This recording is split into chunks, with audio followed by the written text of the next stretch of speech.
Dear girlies, welcome to the Notes to Her podcast. I'm your hostess Rianne, and we are back with another episode. How are we all doing? What is going on?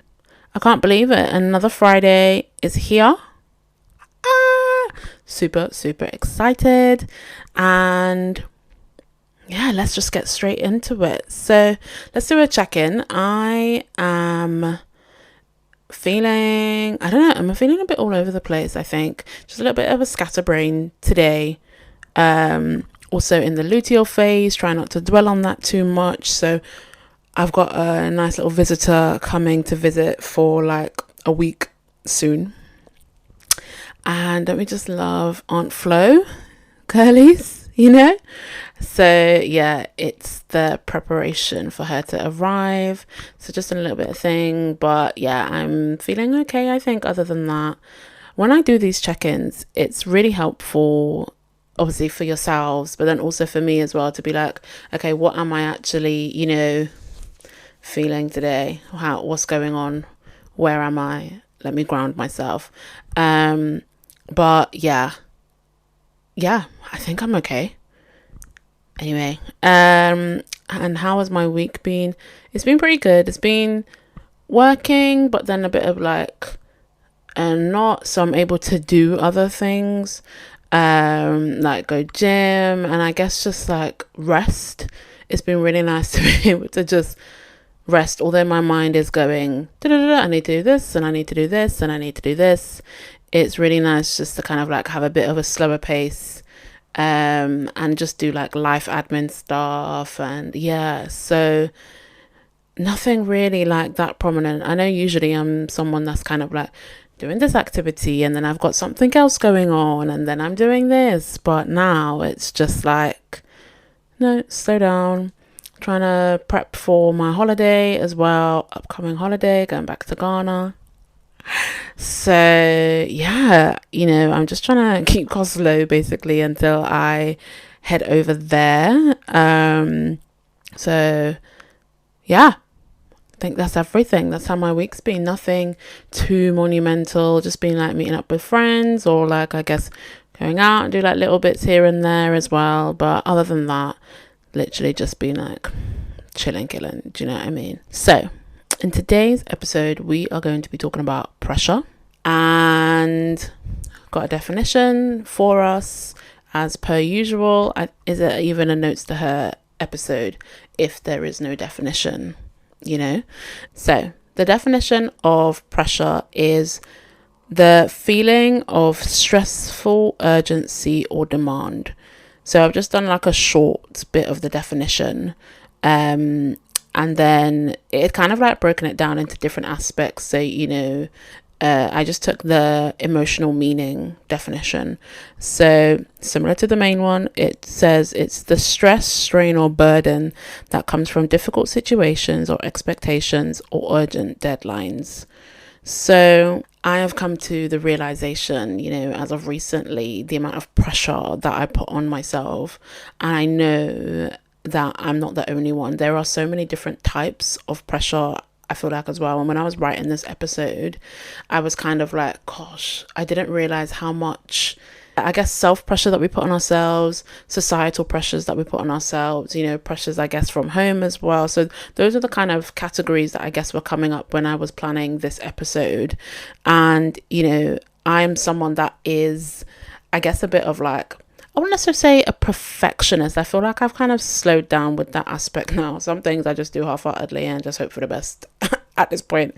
But I'm very much someone that is kind of like driven. So I know people that are more like driven, ambitious, that people that are also perfectionists, they tend to put a lot of pressure on themselves, because I don't really know the reason as to why. I haven't really unlocked that yet for myself, and I can't speak for everyone.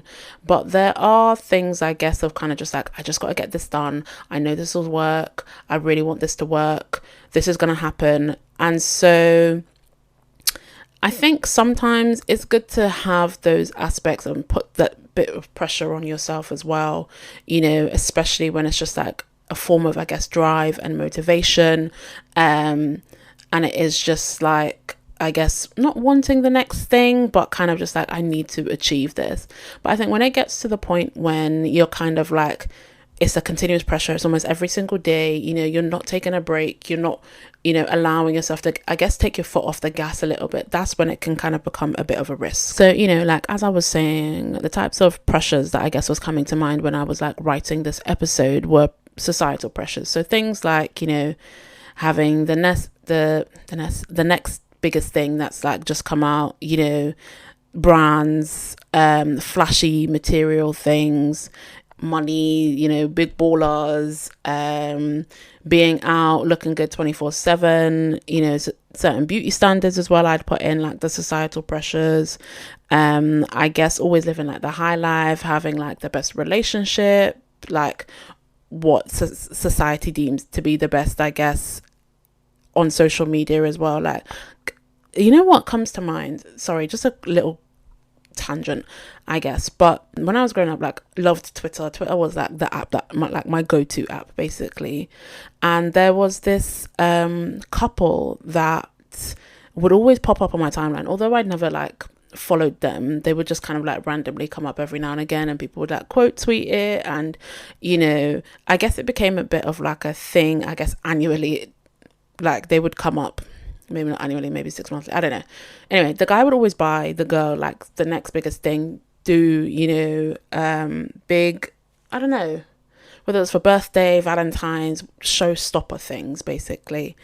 And I remember being younger and always being like, oh my gosh, relationship goals, like, this is the best thing ever, like, oh my goodness, see how you treat, like, things like that. So when I'm putting relationships, it's kind of things that I guess where you do the whole relationship goals and things that seem perfect online, basically. So yeah, those are societal pressures. Home pressures, you know, I've put having to pay bills, you know, cleaning the house, family, again, relationship if you're living with a partner, parents if you're still living with the parents, or, you know, even if you're not, the pressures that I guess parents can also put on us as well. People can also put pressure on us, but yeah, just parents I'd put there as well. And then like life pressures, I'd put like career, you know, buying a new house or like a new home and things like that as well, you know, starting a family. I think it's such a normal thing when growing up. It's kind of like you have those pressures put on you from such a young age. Like, oh, what do you want to be when you grow up? Oh, when are you going to have kids once you've grown up? Oh, are you going to go to uni? Are you going to go to college? So what's the next thing? Like, those kind of questions. And I know within British culture, it is such, like, you cannot escape life if those questions are not asked, basically. Like, someone is bound to ask them. It is a normal thing. I know I've also asked people that too. And I think, obviously, it depends on the person, but I really feel like sometimes it can be the case of people don't necessarily know what they want. We have such massive pressure put on us, especially when we're in school as well, you know, of like GCSEs. I remember when I was like in secondary school, and, you know, I would genuinely think like the world was ending if I, you know, didn't get like a good grade in my GCSEs. So much pressure on that. I'm like, oh, I need to know what I need to be doing with my life. Like, I'm going to fail at these. The world is over. My life is over if I fail at these exams. I have to choose what I want to do as well. And then once I finish that, I have to go to uni, and then like college even. And then like after that, I have to go to uni, and I need to decide what I want to do. I remember that era and time of my life, which is like a significant length of time, really, especially when you're in education, of, I guess, having that pressure and feeling that. I was really lucky that I hadn't, you know, become ill or anything like that because of the amount of pressure that I was putting myself to be the perfectionist and make sure I got good grades. And like, I was always a high achiever and also overachiever. And if I didn't, you know, do well in something, I hated that for myself. I hated that so much. And it's always interesting looking back now of just like, you're just so young to kind of be making like such decisions and feel like if you don't know what you want to do once you finish school, or if you don't know what you want to be at such a young age, then it's kind of like, oh, well, that's it, I failed at life. And I know even kids now, they feel it now. Like, I talk to, you know, people that are a bit younger than me, and even like my younger sister and stuff, when she was going through that, I remember it kind of being the same thing. And And when I talk to like, I guess even people people that are older than me, like work colleagues and things as well, it's something where their kids may be going through that, and they're like, oh, they just feel so much pressure in taking the exams and doing the exams and things like that as well. And it's only now really that I've kind of come to the, I guess, understanding, and I feel like I'm still slowly getting there now, of just taking my foot off the gas of a lot of self pressure, and also beginning to understand like the society's pressure that gets put on us as well. I also think it's so normalized because of the kind of like terminology and like words that we use, just like, oh, I have to do this, I got to do this, I need to do this, and if I don't do this, then this and this, or if I don't do this, then XYZ. And so that, I feel like, ingrains that, even though it's such a small thing, like the words that are being used there, that then also adds on to certain pressures that we may be feeling as well. I kind of think of it also as like the aspect of, like when, because I do this all the time, and I think this was such a eye-opening thing for me, because I was like, oh, okay, so this is actually what I do. I do that. And it's something where basically, like, when you're picking loads of different things up, girlies, when you're picking loads of things up, right? You've got, I don't know, a water bottle in one hand, you've got your phone in the other, you've got your phone charger, maybe you've got your car keys, you've got some clothes that have been like put out on the line or something, I don't know. You've got, I don't know, your laptop underneath your arm, you've got a bag that you need to bring up as well to your room. I'm talking like this because I live in a house, so different levels. And like when there's like one last thing that you need to basically pick up, but your hands are practically full, there's nothing else that can fit under your arms. And you're just like, let me just grab this. And it's like, let me put this in my mouth as well. So it's almost, you're trying to juggle so many different things at once. And then, when you see that one last thing, maybe mouth is now used because it's holding something else. And then one last thing, you thought you had everything, you grab one last thing, and it's like, if you grab that or lean a certain way or tip a bit forward, everything's going to come crashing down. And it's basically that feeling. And that, I remember doing that a few months ago, and I was like, also, this is what it's like to continuously pick things up and not put anything down, or pretend that I'm okay and I'm able to manage and walk up the stairs with my mouth full, and I can't even see my toes anymore because of the amount of things that I'm carrying. And so that's what I think of now when I think of that pressure, or when I think of, I can't carry this anymore. Like, not I can't carry this anymore. I guess it's that too. But, oh my goodness, like, how am I going to manage this? It's picking up so many different things and not giving yourself time to either put it down or just take a few things at a time that you're able to manage. The aspect of also a lot of self-pressure, I don't know, it comes in so many different forms as well. Like, I love being productive, I love doing things, I love being active, and I remember, like, as well, like the aspect of feeling guilty of resting. Girlies, who feels guilty when they rest? Now, I'm not talking about the bed rotters. I'm not talking about the ones that's like, not me, like I can lay in my bed all day and do nothing and I don't feel guilty about that. But the ones essentially that are continuously just going and almost never really feeling like they can actually rest. So the other day, and it's funny because I said like, oh, I've just been resting, I've been doing this and things like that as well. But I know it also takes my mind a while to be like just rest. Like, it's actually okay. Sometimes in my mind, although I'm resting, I'm like, my body's tired, like I just need to not do anything for a little bit. My mind can continue to go like, oh, I need to do this, and I actually haven't done this, and then I actually also need to do this. Oh yeah, but if I don't do that today, then this is going to delay. Am I procrastinating? Am I not? My mind is continuously going, and I can't ever then feel present because my body is just like running like 100 miles an hour. And so I had to really come to, and this used to be like a lot worse, to be honest as well. And I had to really come to terms of just like rest is productive. Rest is just as productive as, I don't know, whatever things that are on your to-do list for the day. And coming to terms with like, for me to be able to, like, you need to rest to be able to give you 100%.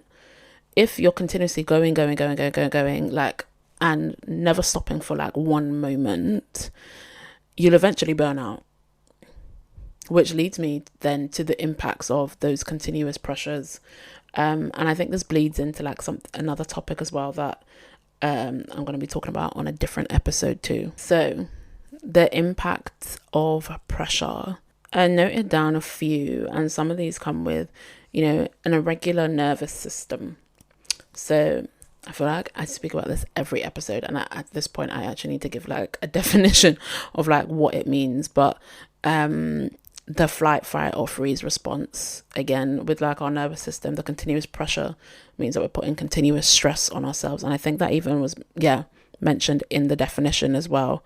The feeling of stressful urgency or demand, and then like the stress, strain or burden. And that stress impacts our nervous system, always feeling like we're on the go, or feeling like, okay, well, I'm a perfectionist and what I've just done isn't good enough to do. The thing of like, I need to be better at this, I need to do this, I need to do this, that kind of never gives us, I guess, that time to kind of just like breathe. I feel like there's also like a constant chasing that comes with the continuous pressure. It's almost like nothing ever feels good enough. You can never feel satisfied. It's almost like you're always chasing the next high, the next thing. And even when you achieve what you want to achieve, it never actually satisfies you, or you never feel like you've actually accomplished anything, because you're not sitting in the present and enjoying the positive feelings that can come from achieving that thing or creating something great. I've already mentioned, burnout.